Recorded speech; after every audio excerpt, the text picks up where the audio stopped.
अब क्या करना है भाई, अब लिखें, उसूल लिखें पीरियोडिक के और परपेचुअल के। परपेचुअल सिस्टम पर, परपेचुअल सिस्टम पर, और ये क्या है भाई, पीरियोडिक सिस्टम,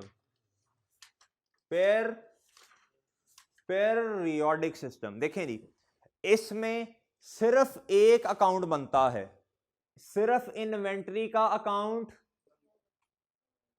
परपेचुअल में सिर्फ इन्वेंट्री का अकाउंट बनता है, चीजों का आना और चीजों का जाना इन्वेंट्री अकाउंट में शो होता है। वही बात, पुरानी वाली बातें, चीजों का आना और चीजों का जाना दोनों ही इन्वेंट्री अकाउंट में आएंगे। ठीक है जी। इधर इधर भाई, भाई इधर क्या होता है, इधर परचेज का अकाउंट बनता है, परचेज के नाम से अकाउंट बनेगा, क्या बनेगा, परचेज। और अगर चीजें रिटर्न हो गई तो परचेज रिटर्न का अकाउंट बनेगा, परचेज। अगर चीजें सप्लायर को वापस कर दी तो कौन सा अकाउंट बनेगा, और इधर कर दी तो सिर्फ इधर फ्री सैंपल दे दिए, सारी जितनी भी चीजें हैं वो सारी इन्वेंट्री अकाउंट, अकेला इन्वेंट्री का अकाउंट बनना है। हाँ ठीक है जी। चीजों का आना, ये देखें इन्वेंट्री क्या है, इन्वेंट्री, इन्वेंट्री, इसमें चीजों का आना डेबिट साइड पे आता है और जाना, आना जाना, आना जाना, आना डेबिट जाना क्रेडिट। Okay okay. और इसमें भाई मेरे परचेजेस का अकाउंट बनना है। ओके भाई, चीजों का आना परचेजेस में डेबिट कर देना है, जाना परचेज रिटर्न सप्लायर को कर दी ना गुड्डू, तो वो परचेज रिटर्न के अकाउंट में आएगी। इसमें परचेज रिटर्न भाई इन्वेंट्री के अकाउंट में ही आएगी। इसमें फ्री सैंपल दे दिए क्रेडिट, चैरिटी दे दी इन्वेंट्री कम होगी क्रेडिट। भाई इसमें अगर फ्री सैंपल दे दिए, चैरिटी दे दी तो किधर आएगा, बोलो भाई, शाबाश।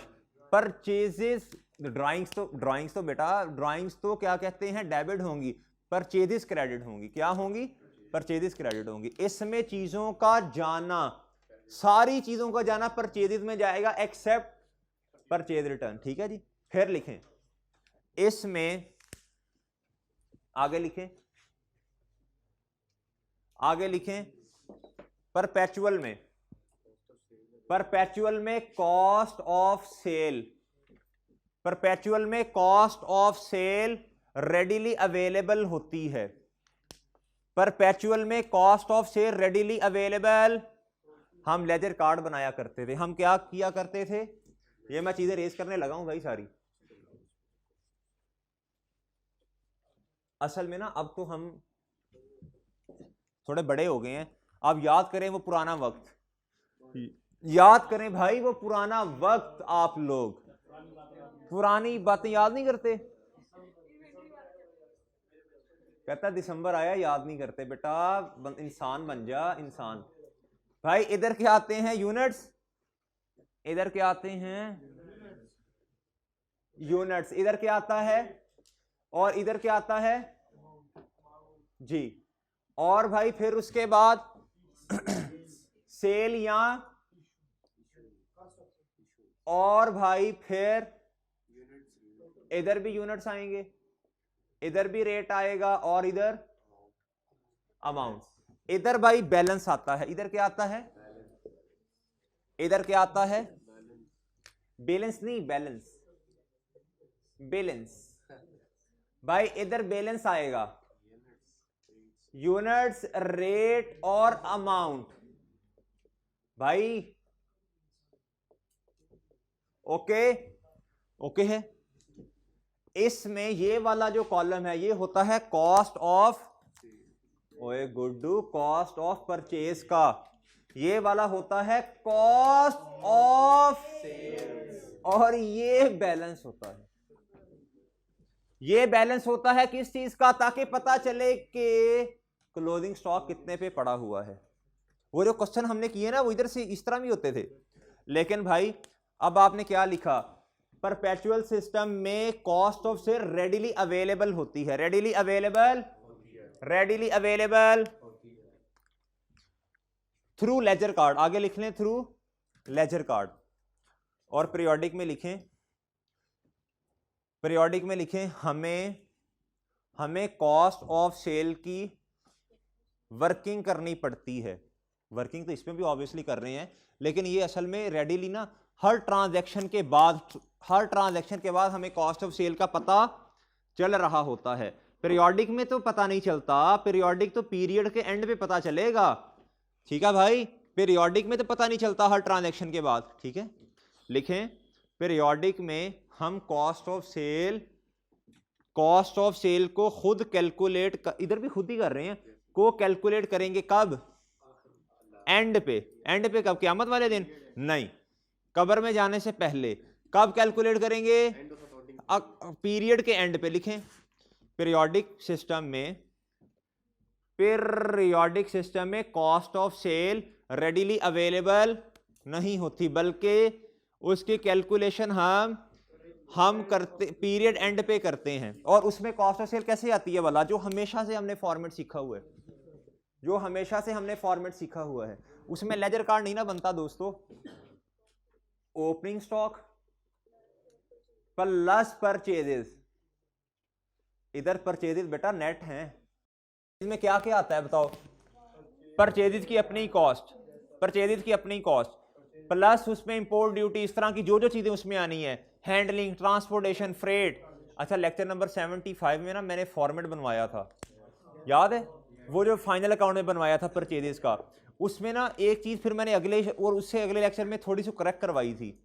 हमने कॉस्ट ऑफ सेल में कैरिज इनको इधर ऐड किया था, हालांकि वो नेट का फॉर्मेट जो था ना मैंने बनवाया, उसमें आनी चाहिए। अच्छा जी, हाँ परचेज में वो इधर लिखा रह गया था, बता दिए 75 नंबर लेक्चर में अगर आप देखेंगे ना, वो इधर ही लिखा रह गया था, फॉर्मेट में सेपरेट नहीं लिखा था। उकाशा ऐसे ही है। अच्छा जी भाई, उसके बाद फिर परचेजेस में और क्या आएगा? फ्री सैंपल हो गए, परचेज रिटर्न हो गई, सही है भाई, वो हो गया, क्या कहते हैं, चैरिटी हो गई, सही है। ये सारी चीजें बन के नेट आएगा। नॉर्मल लॉस, यस, लो पीरियोडिक में नॉर्मल लॉस की कोई एंट्री होती है तो फिर आएगा एबनॉर्मल लॉस। मैंने ना एबनॉर्मल लॉस, वो भी ठीक है जी। फिर उसके बाद क्या आएगा? माइनस क्लोजिंग स्टॉक, फिर ये क्या आएगा? ये कॉस्ट ऑफ सेल आ जाएगी। क्या आ जाएगी? Cost of sale. इधर हमें ये वाली वर्किंग करनी पड़ती है पीरियड एंड पे। क्या क्या असूल बना? ये पहले भी लिखवाए थे, नोट्स रिवाइज करते हुए। कॉस्ट ऑफ सेल पीरियोडिक में रेडीली अवेलेबल, उसमें हर ट्रांजैक्शन के बाद अवेलेबल होती है, हर ट्रांजैक्शन के बाद, उसमें परपेचुअल में हर ट्रांजैक्शन के बाद cost of sale readily available होती है। इधर लिखें अगला असूल लिखें, परपेचुअल में हर ट्रांजैक्शन, परपेचुअल में लिखना गुड्डू, परपेचुअल सिस्टम में सेल के साथ कॉस्ट ऑफ सेल की एंट्री भी होती है, क्योंकि रेडीली अवेलेबल जो होती है तो साथ उसकी एंट्री भी करो, सही है भाई। परपेचुअल में सेल के साथ कॉस्ट ऑफ सेल की भी एंट्री होती है, ठीक है भाई, क्योंकि ना इधर में असल में रेडीली अवेलेबल है, रेडीली तो साथ उसकी भी एंट्री कर दो। पीरियोडिक में तो मजबूरी है। आगे लिखें इस वाले कॉलम में, पीरियोडिक में चूंकि ऐसे लिखते थे हम जब छोटे होते थे ना, चूंकि तो हम इसे पढ़ते थे चू ना के। अच्छा जी, हालांकि ये चू ना के नहीं है, चूंकि है, इसमें नून साइलेंट है। अच्छा जी, चूना के पीरियोडिक में चूना के हमारे पास cost of sale readily available नहीं होती, इसलिए कॉस्ट ऑफ सेल की इसमें कोई एंट्री नहीं होनी। नहीं होनी। आगे आगे आगे आगे आगे बेटा, फॉर एग्जाम्पल ये 100 है, परचेजिज हैं 200 की, परचेजिज हैं 200 की, क्लोजिंग स्टॉक जो है ये क्या है 50 का, कि कितना आ गई कॉस्ट ऑफ सेल,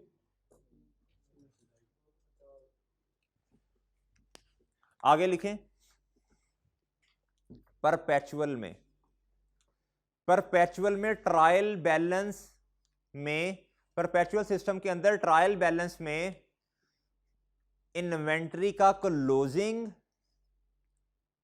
इन्वेंट्री का क्लोजिंग और कॉस्ट ऑफ सेल नजर आती है, और कॉस्ट ऑफ सेल नजर आती है, क्लोजिंग और क्लोजिंग इन्वेंट्री और कॉस्ट ऑफ सेल नजर आती है। पीरियोडिक में लिखें साथ, पीरियोडिक में लिख गुड्डू, लिख पीरियोडिक में, पीरियोडिक में क्लोज, पीरियोडिक में इन्वेंट्री का ओपनिंग स्टॉक, पीरियोडिक में इन्वेंट्री का ओपनिंग स्टॉक, और बताओ भाई और क्या, शाबाश, और परचेजेस नजर आती हैं।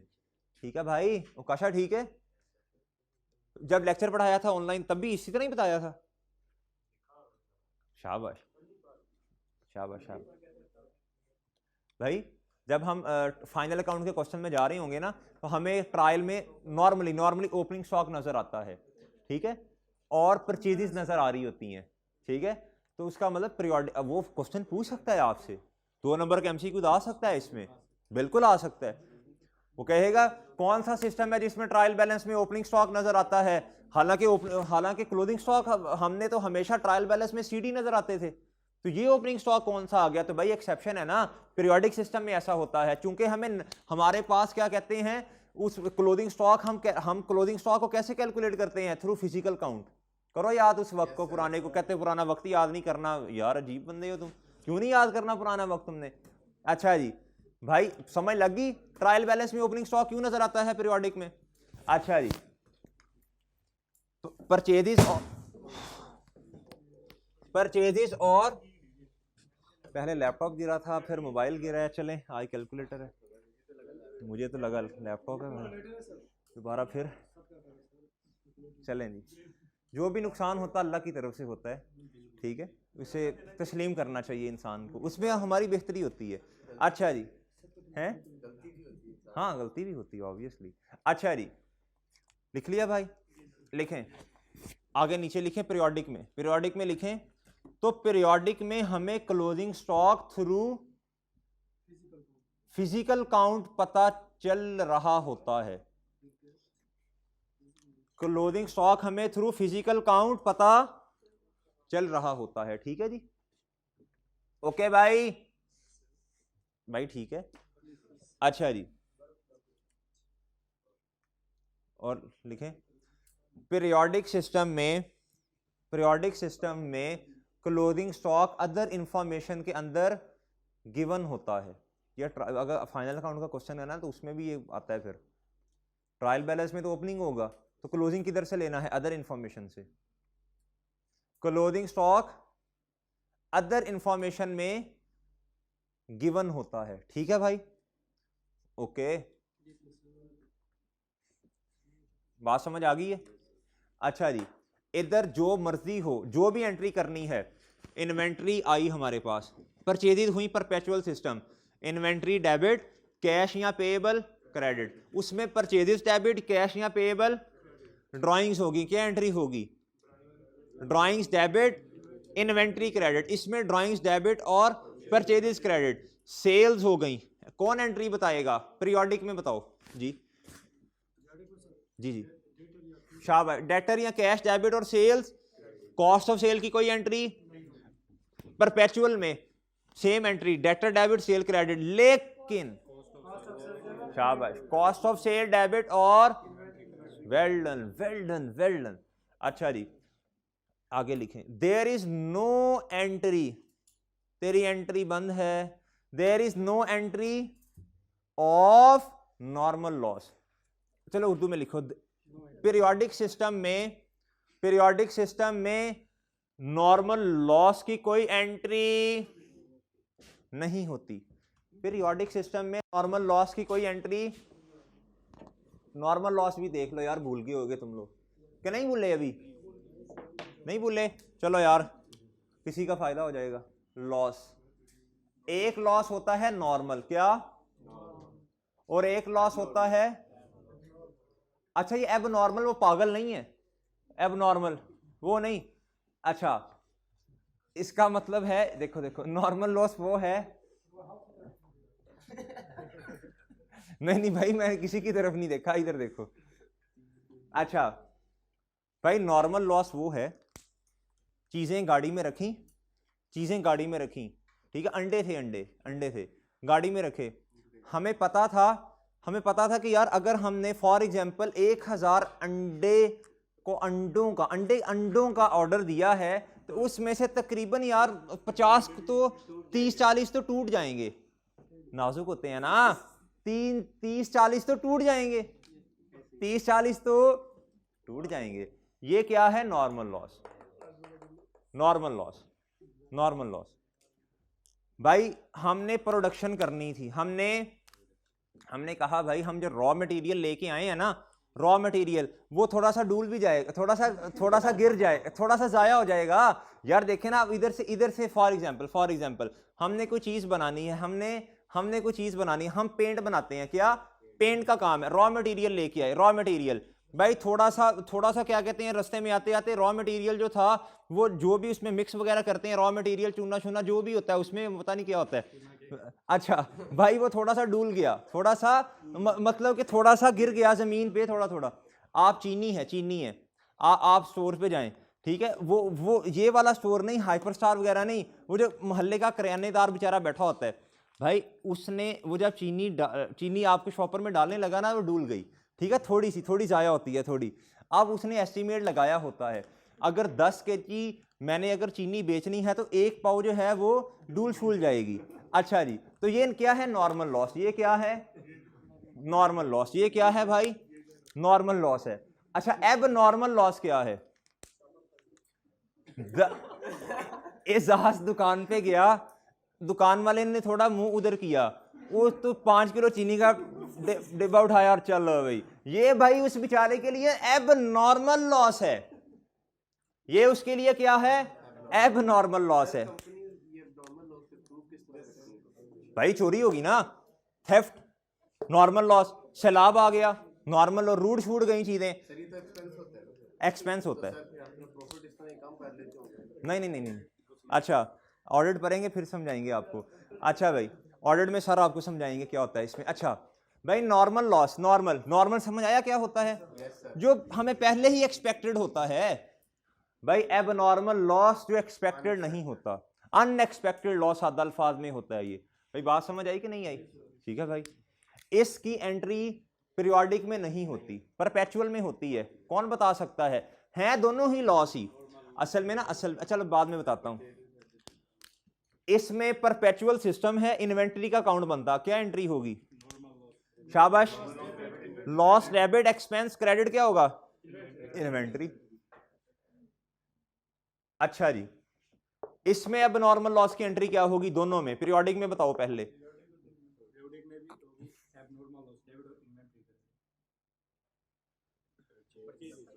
परचेजेस। पीरियोडिक में भाई आपको पता है कि परचेजेस का है ना, तो एबनॉर्मल लॉस हो गया, तो परचेजेस क्रेडिट, डेबिट क्या हुआ? लॉस डेबिट, कौन सा? Abnormal loss. और भाई इधर भी परपेचुअल में एबनॉर्मल लॉस, और उधर इन्वेंट्री का अकाउंट बनना है। अच्छा जी, अच्छा तो फिर एक सवाल जहन में आता है भाई, इधर तो एंट्री नहीं होनी, इधर तो एंट्री नहीं होनी, तो फिर क्या होगा भाई? वो ऑटोमेटिकली एडजस्ट हो जाएगा ना, ऑटोमेटिकली परचेजेस में किसी ना कॉस्ट में उसकी कॉस्ट में एडजस्ट हो जाएगा। पीरियोडिक सिस्टम में नॉर्मल लॉस ऑटोमेटिकली किसी ना किसी तरह कॉस्ट में एडजस्ट हो जाएगा नॉर्म उसमें, ठीक है भाई। परपेचुअल में ऐसा नहीं होगा, परपेचुअल में एक्सपेंस की एंट्री करनी पड़ेगी, लिख लें अपने पास। पीरियोडिक में ऑटोमेटिकली वो परचेज कॉस्ट के अंदर इंक्लूड हो जाएगा, ये एमसीक्यू आ सकते हैं ना 2 नंबर का। जी भाई सफ़े पूरे हो गए हैं किताब के, 100 नंबर पूरे हो गए। अच्छा जी जी जी कॉस्ट के अंदर ऑटोमेटिकली इन किसी ना किसी तरह सेटल हो जाएगी, इंक्लूड हो जाएगी, वो पूछ सकता है ना। अच्छा और लेकिन परपेचुअल सिस्टम में, परपेचुअल सिस्टम में इसकी एंट्री होनी है, लॉस की एंट्री होगी, नॉर्मल की भी होनी है, अब नॉर्मल की। परपेचुअल में तो भाई दोनों की एंट्री होनी है। अच्छा जी भाई समझ आई है बात। अच्छा जी अब एक कॉन्सेप्ट आता है, लिखें, बल्कि लिखे नहीं सुने भाई, इधर तक बात समझ आ गई। इन्वेंट्री का चैप्टर लंबा है ना यार भाई, इसमें इतनी डिस्कशन है, कैसे 1 घंटे में समेटूं इसे। हाँ अभी 3-4 कॉन्सेप्ट पढ़े हैं। अच्छा आगे सुने, आगे सुने कॉस्ट, इधर हम जिस मर्जी मेथड को यूज करें, जिस मर्जी सिस्टम को यूज करें, क्लोजिंग स्टॉक बैलेंस शीट में लोअर ऑफ जाएगा। क्या जाएगा भाई? लोअर ऑफ जाएगा। क्या जाएगा भाई? एनआरवी और चुप इधर बैठ। अच्छा भाई इधर देखो भाई, क्लोजिंग स्टॉक, ये क्लोजिंग का लफ्ज अपनी तरफ से ऐड कर रहा हूं, stock is valued at lower of, क्या? लोअर नहीं हो, लोअर ऑफ कॉस्ट और एनआरवी, सही का भाई।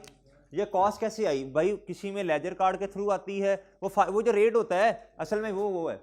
अच्छा जी अब आप देखें लोअर ऑफ आती है, असल में एनआरवी है क्या? असल में देखें, बात समझ लें 1-2 मिनट में।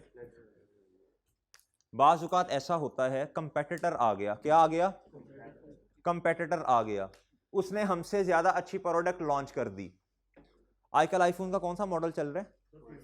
15। अच्छा जी आ रहा है अभी, वाह। अच्छा जी 15 चल रहा है, ठीक है जी। फॉर एग्जाम्पल, खैर एप्पल का तो कंपेटिटर भी अभी नहीं है, नहीं यार सैमसंग को उससे ना मिला, ऐसे ना कर। अच्छा कोई और एग्जांपल ले लें भाई, ये कोई सादा सी एग्जांपल ले लें, सादा सी भाई। ये देखें, ये मार्कर हैं किसके? ये डॉलर के मार्कर हैं। ये किसके हैं? डॉलर के मार्कर हैं। ये इसका स्टॉक हमारे पास पड़ा हुआ है, मार्केट में कंपेटिटर आ गया, उसने इससे अच्छे मार्कर बना दिए, हैं। हाँ खुद ही लिखते हैं वो। अच्छा जी उसने इससे अच्छे मार्कर बना दिए भाई। आज लोग जो हैं उसकी कॉस्ट भी कम होगी। कुछ लोग होते हैं कॉस्ट कॉन्शियस होते हैं, कुछ होते हैं क्वालिटी कॉन्शियस। तो भाई या तो उसकी क्वालिटी इससे बेहतर है या फिर उसकी कॉस्ट इससे कम है। तो भाई आज हमारा क्लोजिंग स्टॉक जो पड़ा है उसको क्या है? खतरा। उसको क्या है? क्योंकि कस्टमर हमसे शिफ्ट होके किसी और सप्लायर के पास चले जाएंगे। तो भाई प्रूडेंस कॉन्सेप्ट ये कहता है, आपकी किताबों में क्लोजिंग स्टॉक कॉस्ट से आ रहा है, ठीक है जी, लेकिन आना चाहिए लोअर ऑफ। देख लें एनआरवी या फिर कॉस्ट, किस पे आना चाहिए? एनआरवी या फिर एनआरवी की हमें कैलकुलेशन, एनआरवी का फॉर्मूला है estimated selling price less estimated cost to estimated completion cost, और भाई एस्टिमेटेड कॉस्ट टू सेल या सेलिंग कॉस्ट कह लें। अच्छा जी इसमें अब काफी चीजें आ सकती हैं, ये असल में मेन हेडिंग है। सेलिंग कॉस्ट क्या होगी? हमारी चीज बिक नहीं रही, हमने क्या कहते हैं, सेलिंग के लिए खर्चा कर लिया, ठीक है जी। हमने एजेंट को पैसे देना शुरू कर दिए, एजेंट हायर किया, हमने कहा हमारी चीज बिकवाओ, ठीक है जी। हमने कमीशन देना शुरू कर दिया, ठीक है जी, ओके भाई। उसके बाद हमें कुछ एडवर्टीजमेंट का खर्चा करना पड़ा, वो सारा क्या है, सेलिंग कॉस्ट। कंप्लीशन कॉस्ट क्या है, कंप्लीशन कॉस्ट बता सकता है कोई? चीज को, हमारी चीज खराब थी, खराब होगी, उसके ऊपर जो रिपेयर का खर्चा किया, उसे सही करने का, वो आपको याद है क्लास में कबूतर आया था, हमारे मोबाइल थे, अच्छा कौवा था, चलें कौवा आया था, वो हमारे क्या कहते हैं, क्रो आया था, थर्स्टी क्रो, वो कौवा आया, वो हमारे मोबाइल नीचे गिर गए, ठीक है हम, अच्छा चले मेरे, अच्छा वो मोबाइल जब नीचे गिरे ना भाई, आज उसकी रिपेयर पे, उसे काबिले इस्तेमाल हालत में लेके आना है, तो भाई उस पर कोई रिपेयर एक्सपेंस होगा, तो भाई जितने भी एक्सपेंस होंगे, फॉर एग्जाम्पल ये है भाई, सेलिंग प्राइस कितनी है, एस्टिमेटेड सेलिंग प्राइस किसी और चीज की नहीं ले लेनी, उसी प्रोडक्ट की लेनी है, ठीक है। एस्टिमेटेड कॉस्ट है, सेलिंग कॉस्ट है, कंप्लीशन कॉस्ट है 5 रुपए, सेलिंग कॉस्ट है जी 2 रुपए, जी बताएं कितने से एनआरवी है, एनआरवी कितनी आई 93, कॉस्ट है मेरे मासूम दोस्तों, कॉस्ट है जी 95, एनआरवी कितनी आई, हमारी किताबों में इससे रिकॉर्डेड है, हमारी किताबों में किससे स्टॉक रिकॉर्डेड है 95 से, इससे क्या मतलब, एजाज कॉस्ट पे हमें अपने स्टॉक को आज कम करना पड़ना है, आज हमें अपने स्टॉक को, एंट्री बताओ, हाँ बुक में ना 2 एंट्रियां लिखी हैं, कहता है फाइनल एडजस्टमेंट करने से पहले की एक एंट्री है, इसमें हमने काफी बात की है, वो क्यों होती है वजह, एक फाइनल एडजस्टमेंट करने के बाद वाली एंट्री है, जो बाद है ना, नॉर्मली फाइनल एडजस्टमेंट करने के बाद ही वो क्लोजिंग डेट पे हमें बताता है, पता चला जी इतना स्टॉक जो है वो डैमेज है, तो बाद वाली एंट्री दोनों में सेम से होनी है, दोनों में सेम एंट्री है, जी बताएं कोई बता सकता है, बाद वाला बताएं, final adjustment after final adjustment बताएं, दोनों में, सिस्टम परपेचुअल में भी और पीरियोडिक में बताएं, कॉस्ट ऑफ सेल 2 रुपए से डेबिट और इन्वेंट्री, ओके भाई, ये दोनों में यही होनी है, पीरियोडिक और परपेचुअल में, ये एनआरबी की एंट्री कर दी मैंने। अच्छा जी, अभी किताबें क्लोज, फाइनल एडजस्टमेंट नहीं हुई, अभी फाइनल एडजस्टमेंट नहीं हुई, परपेचुअल में तो यही एंट्री होनी है, पीरियोडिक में फिर क्या होगी, अभी किताब नहीं क्लोज हुई, परचेज की किताब खुली हुई है, तो फिर कौन सी एंट्री होनी है, हाँ हाँ हाँ, वेल डन, कोई नहीं होनी, कौन कहता कोई नहीं होनी, 2 ठीक है भाई, फिर क्या एंट्री होगी, फिर कॉस्ट ऑफ, फिर क्या एंट्री होगी, cost of sale, cost of sale होनी है भाई, कॉस्ट ऑफ सेल का तो लेजर ही नहीं बनता, फिर मेरे भाई एंट्री नहीं होनी, फिर एंट्री नहीं होनी, इस केस में एंट्री होनी है, इस केस में एंट्री, उस केस में तो एंट्री होनी नहीं है, शाबाश, तो एंट्री वाला पेज खोल के बैठा हुआ है ना, उसकी शाबाश, उस केस में कोई एंट्री नहीं होनी भाई, ठीक है, बात याद रहेगी। अच्छा अब एक बात रह गई सूलों में, लिखें लिखें लिखें लिखें लिखें भाई, हमने जब, भाई देखें ना, भाई देखें, हमने जब लेजर कार्ड बनाया था, हमने जब लेजर कार्ड बनाया था उकाशा, बिफोर एडजस्टमेंट परपेचुअल में एंट्री होनी है यही वाली, आफ्टर एडजस्टमेंट यही वाली, दोनों में सेम एंट्री होनी है, बिफोर और आफ्टर, परपेचुअल में सेम एंट्री, पीरियोडिक में आफ्टर एडजस्टमेंट ये वाली, पीरियोडिक में बिफोर एडजस्टमेंट और बिफोर फाइनल एडजस्टमेंट, तो एंट्री, ये उसूल लिख लें अगर याद नहीं तो लिख लें, जिस तरह भी यह देख लें। अच्छा अब आपको पता, जब परपेचुअल में तो क्लोजिंग स्टॉक जो है, सॉरी कॉस्ट ऑफ सेल है, रेडिली अवेलेबल है, हर ट्रांजैक्शन के बाद एंट्री होती है, पीरियोडिक में एंड पे जाके एंट्री करते हैं, पीरियोडिक में पीरियड एंड पे जाके एक एंट्री करते हैं भाई, ऐसे ही है, बात समझ आई कि नहीं आई, ऐसे ही है, तो भाई लिखें अपने पास, लिखें कॉस्ट ऑफ सेल हमने निकाली थी ना, opening stock plus purchases minus closing stock, ऐसे ही है भाई।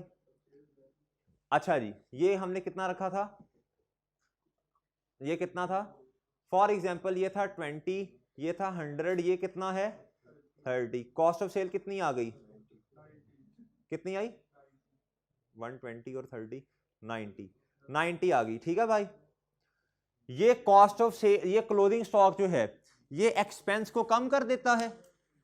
एक्सपेंस को, एक्सपेंस का कम होना यानी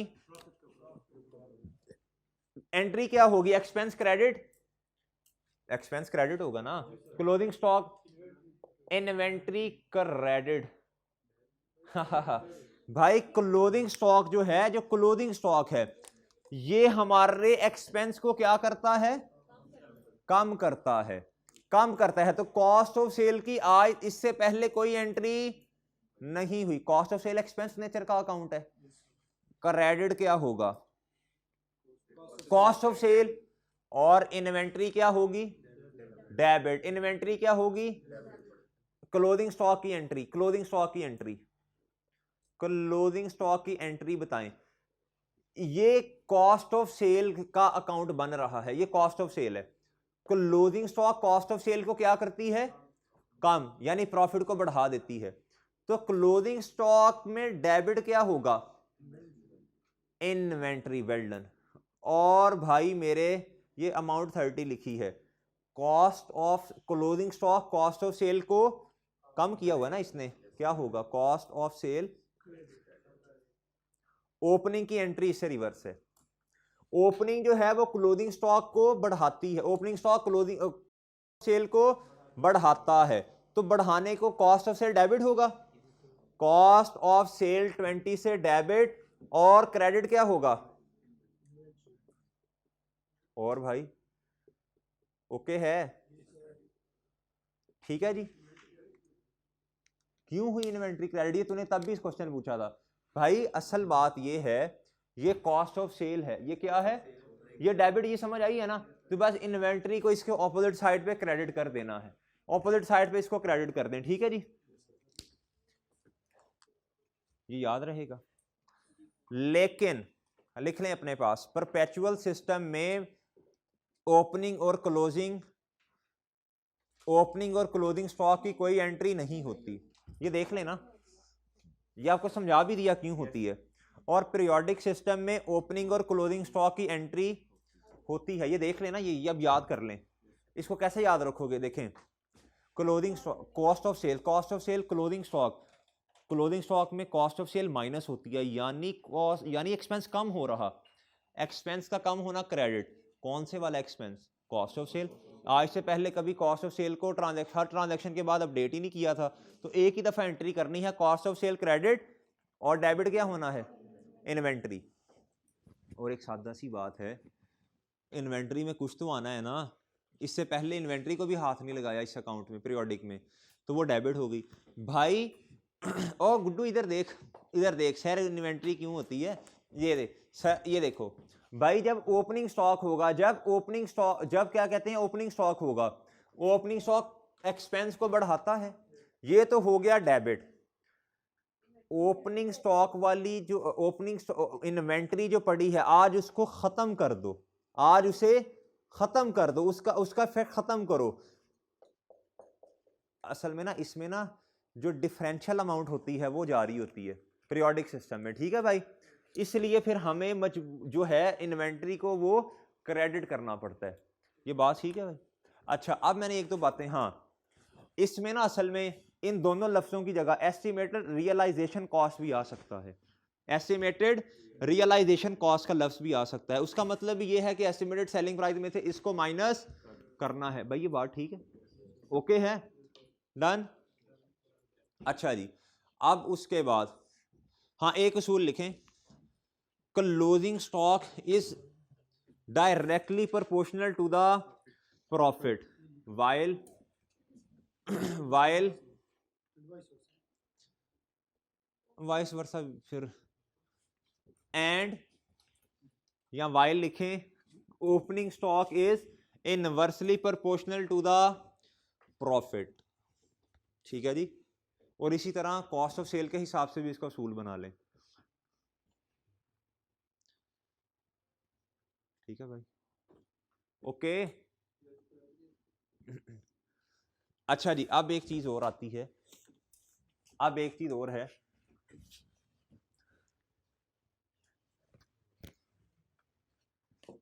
अब भाई एक चीज और है, वो ये है मेरे मासूम दोस्त, इधर देख, वो ये है ईयर 1 है, ईयर 2, ईयर 3, ईयर 4, इसमें कॉस्ट आ रही है सब में 100,000, इसमें भी 100,000, इसमें भी 100, इसमें भी 100,000, इसमें भाई एनआरवी जो आ रही है, एनआरवी जो आ रही है वो है इस वाले केस में 90,000, इस वाले केस में 95,000, इस वाले केस में 110,000।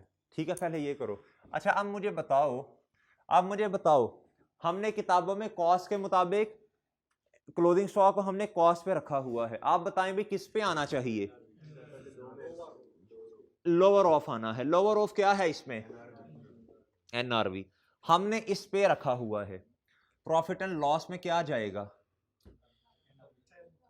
10,000 डिफरेंशियल, जितने से 10,000 का एक्सपेंस चला गया, ऐसे ही है जी। अगले साल जब हम गए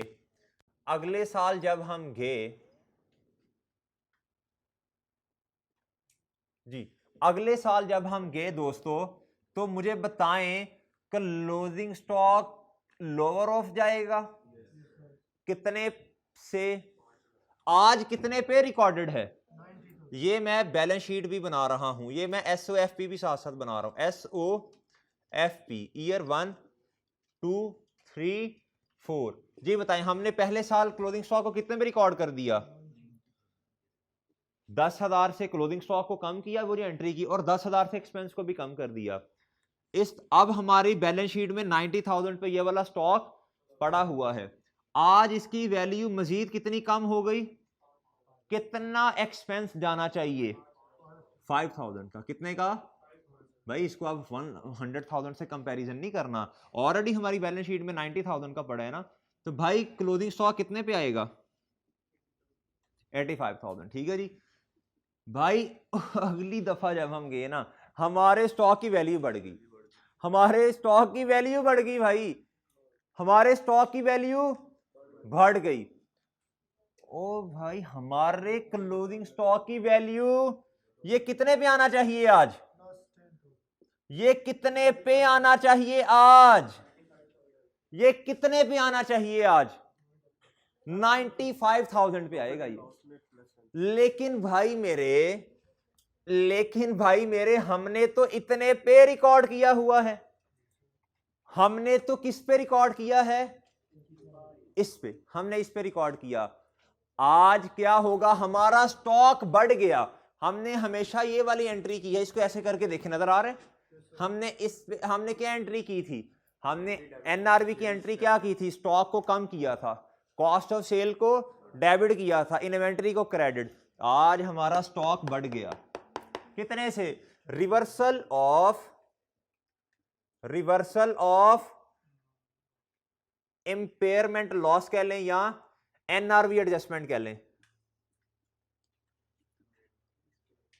एनआरवी एडजस्टमेंट कह लें, या फिर कह लें इसे इंपेयरमेंट। जी, इसमें एंट्री क्या होनी है दोस्त मेरे? इन्वेंट्री डेबिट 10,000 रुपए से, और भाई मेरे कॉस्ट ऑफ सेल। बात समझ आई कि नहीं आई? भाई पॉजिटिव अमाउंट से, कितने से? पॉजिटिव अमाउंट से। इधर आ गया जी 1,10,000 भाई। लेकिन आपको पता है कि किस पे जाना है क्लोजिंग स्टॉक ने?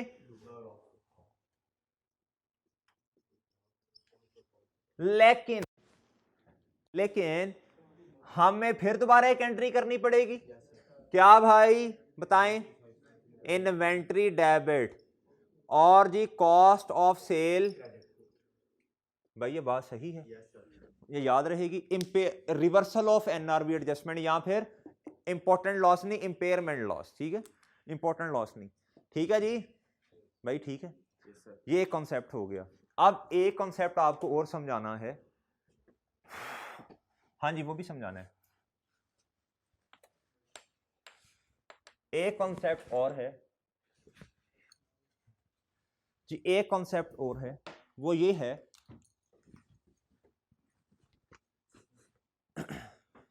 एक उसूल लिख लें पहले, एक उसूल लिखें पहले। अच्छा ये ना एग्जाम्पल नंबर 6 है बुक की, ये देख लेना, ये जो मैंने करवाई है, थोड़े से मेरा ख्याल फिगर्स आगे पीछे होंगी, ये देख लें। पहले भी करवाई थी लेकिन चलो रिवाइज हो गया ना। है अमाउंट सेम है, अमाउंट साइज आगे पीछे होंगी थोड़ी। हाँ अच्छा जी भाई एग्जाम्पल नंबर अच्छा अब आप एक असूल लिखें अगर पहले भी लिखा हुआ है दोबारा लिखने याद आ जाती हैं चीजें। लिखें लिखवाता हूँ ना फिर याद आए। इन्वेंटरी बीआरएस थोड़ी पढ़ने लग गए हैं। अच्छा इन्वेंटरी में लिखें अगर कभी देखें क्लोथिंग स्टॉक में 3 चीजें आ सकती हैं, मटेरियल रॉ मटेरियल, WIP और फिनिश गुड। मैन्युफैक्चरिंग में पढ़ा था, ठीक है जी, अभी पढ़ते हैं थोड़ी देर में वो भी। रॉ मटेरियल, WIP और फिनिश गुड। उसूल लिखें क्लोथिंग स्टॉक का। अगर रॉ मटेरियल की कॉस्ट, अगर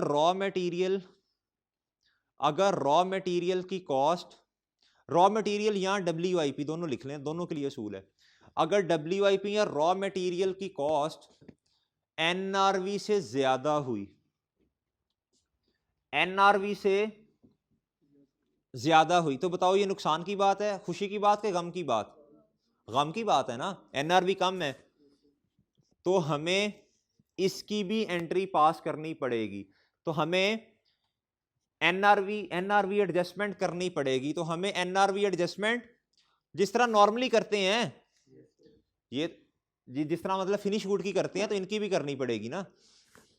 अच्छा जी आगे लिखें, आगे एक्सेप्शन लिखें, EXCEPTION, आगे एक्सेप्शन लिखें, आगे लिखें मगर बट वो नहीं जो तुम समझे एजाज, वो नहीं, बट BUT नहीं, BUT बट लिखें। बट अगर फाइनल प्रोडक्ट फिनिश गुड, अगर उसी से ये उसी का रॉ मटेरियल है, उसी फिनिश गुड का, और उसी से रिलेटेड WIP है, अगर फाइनल प्रोडक्ट यानी फिनिश गुड की NRV कॉस्ट से ज्यादा आ गई,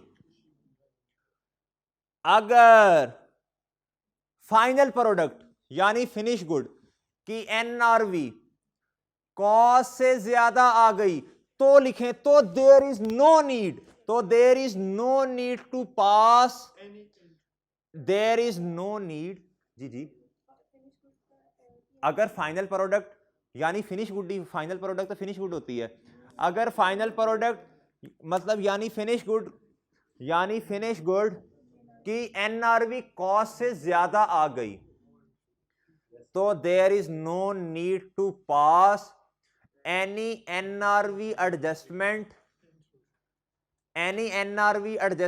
एंट्री। थोड़ी सी अंग्रेजी बोल लेने दिया करो ना, ऐसे देखने लग पड़ते हो।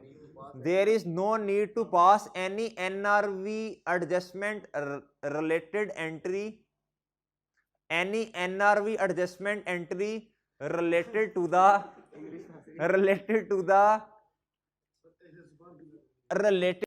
raw material and WIP। लिख लिया भाई। ये एग्जाम्पल नंबर 7 देख लीजिएगा, related to the raw material and WIP। Example number 7 लिख लीजिएगा, उसका असूल लिखवा दिए, ठीक है भाई, ठीक है, ये चीजें देखते हैं ना इंशाल्लाह भाई, ठीक है। ये एग्जाम्पल नंबर 7 देख लेना। अच्छा जी ये याद रहेगा। आप देखें भाई, इधर देखें, ओ भाई इधर देख, ये उसूल लिख लिया है। अब भाई देखें एक प्रोडक्ट थी हमारे पास, प्रोडक्ट ए, प्रोडक्ट क्या ए, ये इधर भाई इधर, और तेरा ध्यान किधर है, आगे फ्लो में निकलने लगा था कुछ। भाई ये क्लोथिंग स्टॉक पड़ा हुआ है, क्या है ये क्लोथिंग स्टॉक, इसकी कॉस्ट है, और ये एनआरवी, इसकी कॉस्ट है भाई 50, इसकी टोटल बन गई 70, और ये आ गया 100। ठीक है भाई, जो एनआरवी है ना, एनआरवी वो है 40, क्या है 40, इधर है 65, इधर है 120। There is no need to pass any NRV adjustment related to the WIP and, ठीक है भाई। अगर भाई तो ऑब्वियसली कॉस्ट भी आएगा ना, लेकिन इन दोनों की एनआरवी एडजस्टमेंट की कोई जरूरत नहीं है, ठीक है, क्योंकि ये ज्यादा है ना भाई, ये असल में टोटल आ जाता है ना फिर इधर। हाँ आइटम, ये देखे ना आपने इन दोनों को देखा, लेकिन आखिरी जो फाइनल प्रोडक्ट है उसकी कॉस्ट ज्यादा है, तो कोई एंट्री नहीं पास करनी ना इससे रिलेटेड। आज देखें इधर, देखें इधर देखें, एक कॉन्सेप्ट है हमारी बुक में आइटम बाय आइटम का, ठीक है, आइटम बाय एक पूरी आइटम में ये 3 तरह का क्लोथिंग स्टॉक हो सकता है, ठीक है। अच्छा जी, अगर इधर कभी ऐसे होता कि इसकी कॉस्ट जो है वो 90 हो जाती, तो वो क्वेश्चन में पूछता इससे रिलेटेड कितनी एनआरवी है, इससे रिलेटेड कितनी है, ठीक है जी। अगर सिर्फ उसने ये पूछा होता, सिर्फ ये पूछा होता, असल में तो 10 एंड पे तो 10 रुपए की एनआरवी ही आनी है ना, लेकिन उसका क्वेश्चन ये नहीं है ना, क्वेश्चन ये है कि आज रॉ मटेरियल पे एनआरवी, आज रॉ मटेरियल पे, ये तो असल में एस्टिमेट है ना, आज उसका क्वेश्चन ये है रॉ मटेरियल पे कोई एंट्री पास करनी है एनआरवी की कि नहीं, तो हम क्या कहेंगे कि करनी है, ठीक है जी, बात समझ आ गई है। बस ये एग्जांपल नंबर 7 एक दफा देख लीजिएगा। अच्छा, एक कॉन्सेप्ट है अब मार्जिन और मार्कअप का।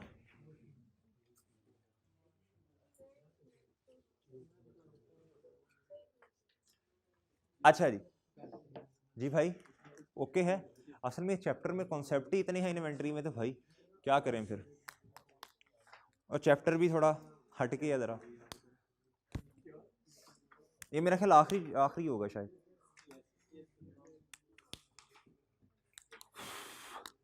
चलें जी, चलें, अब आप बातें कर रही हैं, नोट ही नहीं कर रही, कर दूं रेस। अच्छा भाई इधर देख लें, इधर देखो भाई, अब एक कॉन्सेप्ट है, असल में ये समझ नहीं आती, एक है मार्जिन, एक है मार्क। अच्छा, क्वेश्चन में ना 2-3 स्टेटमेंट्स दी होती हैं, 2-3 स्टेटमेंट दी होती हैं, कहता है, लफ्ज लिखा होता है क्वेश्चन में,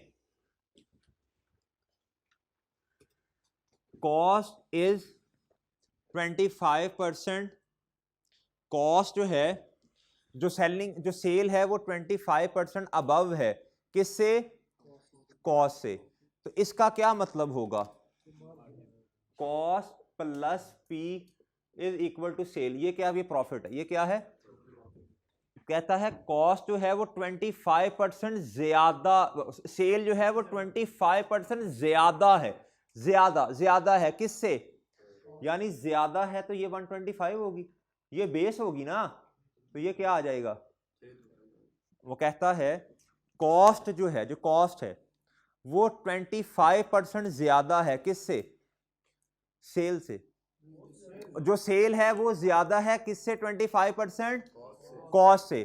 तो भाई इस टाइम जो कॉस्ट है वो बेस 100 होगी ना, 100 होगी, आपने सेल तक जाना है तो ये इस तरह निकालेंगे ना इसे, ठीक है जी। अच्छा, एक लफ्ज क्वेश्चन में लिखा होता है, प्रॉफिट इज, जी नहीं 75 किस तरह लिखेंगे, नहीं निकाल के देखिए, नहीं सही आएगा जवाब, ठीक है। अच्छा जी, ये ज्यादा है ना, तो आपको पता है ज्यादा वाली चीज 100 से तो ज्यादा ही होगी ना, सिंपल सी बात है। एक चीज लिखी होती है 25% ऑफ कॉस्ट, और लिखा होता है 25% ऑफ सेल। इसका मतलब है ऑफ के बाद वाली जो चीज है ना वो 100 पे है, ऑफ के बाद वाली चीज जो है वो किस पे है, 100 पे है। किस पे है, ये याद रख लें, ऑफ के बाद वाली जो चीज है वो क्या है, 100 है। वो क्या है, 100 है। ठीक है भाई, वो क्या है, 100 है। बताता हूं पहले ये लिख लो ना। यानी ये 100 है तो 25% ऑफ कॉस्ट, तो इसमें 25 ऐड करेंगे तो सेल आएगी। इसका मतलब सेल 100 है, तो इसमें से -25 करेंगे तो कॉस्ट आएगी। ठीक है। अच्छा, एक लफ्ज लिखा होता है 25% प्रॉफिट ऑन कॉस्ट, लिखा होता है 25% प्रॉफिट ऑन कॉस्ट। ऑन के बाद वाली जो चीज है वो क्या है, 100 है। क्या है, 100 है। क्या है भाई, ये याद रहेगा। फिर उसके बाद कभी ये भी लिखा हो सकता है 25% ऑफ मार्जिन, ये भी लिखा हो सकता है 25% ऑफ मार्क अप। याद रखें, जो मार्जिन होता है ना ये हमेशा सेल पे होता है। किस पे होता है, जो मार्कअप होता है ये किस पे होता है, कॉस्ट पे होता है। किस पे होता है, कॉस्ट पे होता है। ठीक है जी। यानी इसका मतलब है जब हम अकाउंटिंग इक्वेशन बनाएंगे कॉस्ट प्लस, भाई ये मैं रेस कर रहा हूं, ये आप देख लें, ऑफ के बाद वाली जो चीज जो दी होगी वो 100 होगी। ऑफ कॉस्ट यानी कॉस्ट 100 है, ऑफ सेल ये क्या है, सेल 100 है। जब सेल 100 होगी तो ये 100 तो ऑब्वियसली इसमें इधर 25 आ जाएगा। ठीक है, आसान है ना। अगर देखें ना, अगर उस ये है 25% ऑफ सेल, ऑफ सेल, तो 25 तो ये है, 25 तो ये है, तो ये क्या आ जाएगा, 75। यहाँ 100 को माइनस करके 20 उधर ले जाएं तो 75 आ जाएगा। ठीक है जी। जी भाई। अच्छा जी, आज क्या कहता है, इसको कैसे सॉल्व करेंगे, cost plus P is equal to sale. 25% margin, margin कितना है, 25% क्या है, मार्जिन है। 25% ऑफ या ऑन जो भी है मार्जिन है, इसको छोड़ें, 25% मार्जिन लिख रहा हूं बस, ये ना गलतियां निकाला करें ऐसी ऐसी। अच्छा जी, क्या मार्जिन किस पे होता है, 100, ये पहला। दूसरा जी बताएं, कॉस्ट इसमें क्या होगी, ये कॉस्ट है तो 100 क्या होगा, तो प्रॉफिट कितना है जी, बोले। ठीक है, ओके है। ठीक है भाई, अब हर तरह से इसको मतलब बता दिए। ठीक है, ये निकाल लेंगे। अब उसने क्वेश्चन में दिया हुआ, अगर देखें इसमें उसने फॉर एग्जांपल किसी, अगर उसने कॉस्ट दी हुई, अगर उसने फॉर एग्जांपल कॉस्ट दी हुई 1 मिलियन। ठीक है जी, हमने जाना है सेल तक। ठीक है जी, हमने जाना है, तो इसमें कैसे जाएंगे, इसमें कॉस्ट कितनी पड़ी हुई है, ये कितने पे पड़ी हुई है, ये कितने, ये कॉस्ट कितने पे पड़ी है, ये कॉस्ट है ना, ये कितने पे है पहले वाले में, 75। हमने किधर तक जाना है, हमने सेल पे जाना है। हमने किस पे जाना है, सेल पे जाना है। ये आ जाएगा, कितना आएगा, 1250 जो भी है बरल। अच्छा जी, अब भाई ये क्या है, ये क्या है भाई, ये क्या है, ये दूसरी वाली इक्वेशन, दूसरी वाली। फॉर एग्जांपल अगर तो कॉस्ट है तो इधर क्या आएगा, दूसरी वाली में 100 मल्टीप्लाई बाय 125। ठीक है जी। अगर फॉर एग्जांपल अगर सेल से कॉस्ट की तरफ जाना है तो पहली वाली में क्या करेंगे, सेल है फॉर एग्जांपल 1250000, फॉर एग्जांपल या 1 मिलियन ले लो, जो मर्जी जिस तरह भी, 1 मिलियन है भाई। ये सेल से किधर जाना है, पहले वाली इक्वेशन, सेल से किधर जाना है, तो सेल कितने पे पड़ी हुई है? कॉस्ट आ जाएगी। क्या आ जाएगी? कॉस्ट आ जाएगी। क्या आएगी? कॉस्ट। भाई दूसरी वाली इक्वेशन, ये पहली, दूसरी वाली इक्वेशन, सेल गिवन है, सेल, सेल वही 1 मिलियन, जो मर्जी अमाउंट ले लें जी। इसमें सेल कितने पे पड़ी है जी? बोलें सेल कितने पे है? ओके है, समझ लगी आपको भी? ठीक है, अब ये वाले मसले हल हो जाएंगे आपके। ओन कॉस्ट भी बता दिया, ओन सेल भी बता दिया। आपने बस पहले ये पहचानना है कि किस, ये पहले इक्वेशन ये बना लेनी है, खुद ही इंशाल्लाह आइडेंटिफाई होगा। फिर देखना है क्वेश्चन में गिवन क्या है, कॉस्ट के सेल। ठीक है भाई, वैसे इसका बड़ा ऑब्वियसली ये चीज दी होगी, जो चीज निकलवा रहा है वही दी होगी ना। जो क्या कहते हैं चीज दी हुई, जो क्वेश्चन में गिवन हुआ उसकी थोड़ी कैलकुलेशन करवाएगा। अगर उसने कॉस्ट दी हुई भाई मेरे, तो कॉस्ट की कैलकुलेशन ही करवाएगा। दोबारा देखो मैंने सही निकाल लिया कि नहीं भाई? अगर उसने कॉस्ट दी हुई क्वेश्चन में 1 मिलियन, तो ऑब्वियसली गुड्डू सेल ही निकालनी होगी।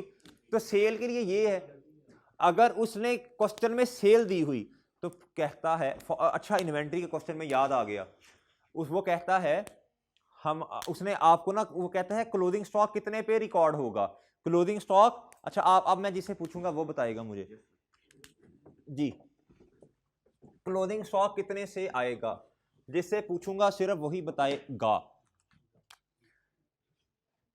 आपको पता है क्लोथिंग स्टॉक जो है, जो हमारी बुक्स हैं, जो स्टेटमेंट ऑफ फाइनेंशियल पोजीशन में current, as a current asset आता है स्टॉक, क्लोथिंग स्टॉक। उसने कहा क्लोथिंग स्टॉक तो आना चाहिए, लेकिन आपको उसकी कॉस्ट नहीं पता। लेकिन उसने ये कह दिया कि सेल जो है ना, सेल वो है जी 1.5 मिलियन। कितनी है? 1.5 मिलियन। हमें क्या फाइंड करना है? हमें क्या फाइंड करना है? कॉस्ट। ऐसी है भाई मेरे। कहता है आप, कहता है 25 नहीं, अब आपको रट्टा लग जाना है, 15%। 15% किसका है? 15% मार्जिन है। 15% क्या है? मार्जिन है। तो इक्वेशन बताए मुझे कोई, एक मिनट आप बताएं इक्वेशन। जी आप इक्वेशन बताएं। इसमें बताएं सेल कितनी होगी और कॉस्ट कितनी होगी। मार्जिन है, मार्जिन, मार्जिन अभी बताया है जी। मार्जिन किस पे लगता है? शाबाश, सेल पे। तो सेल इसमें, ये 15 हो गया, तो सेल इसमें क्या होगी? सेल इसमें क्या होगी? अलियरम बताओ। नहीं, इसमें इधर क्या होगी? 100 आएगी कि 115 आएगी? शाबाश, इधर आ गया 80, इधर क्या आ गया? इधर आ गया 85। अब मुझे बताएं आप, हमने कॉस्ट तक पहुंचना है, कैसे पहुंचे? कौन बताएगा आप में से? चुप, आप में से कौन बता देगा? आप जी, आप भी क्लास में ही हैं, बताएं जी। बोलें इस टाइम हमारे पास क्या है? सेल। इस टाइम हमारे पास क्या है? सेल है जी, सेल है जी। हमने सेल से कॉस्ट की तरफ जाना है जी। बोलें शाबाश, divided by 100 multiply by, well done, शाबाश। कितना आ जाएगा? बता दें कॉस्ट कितनी आएगी। ठीक है जी, ओके है ये भाई, सही है। अब ठीक है जी, मेरी नहीं, इधर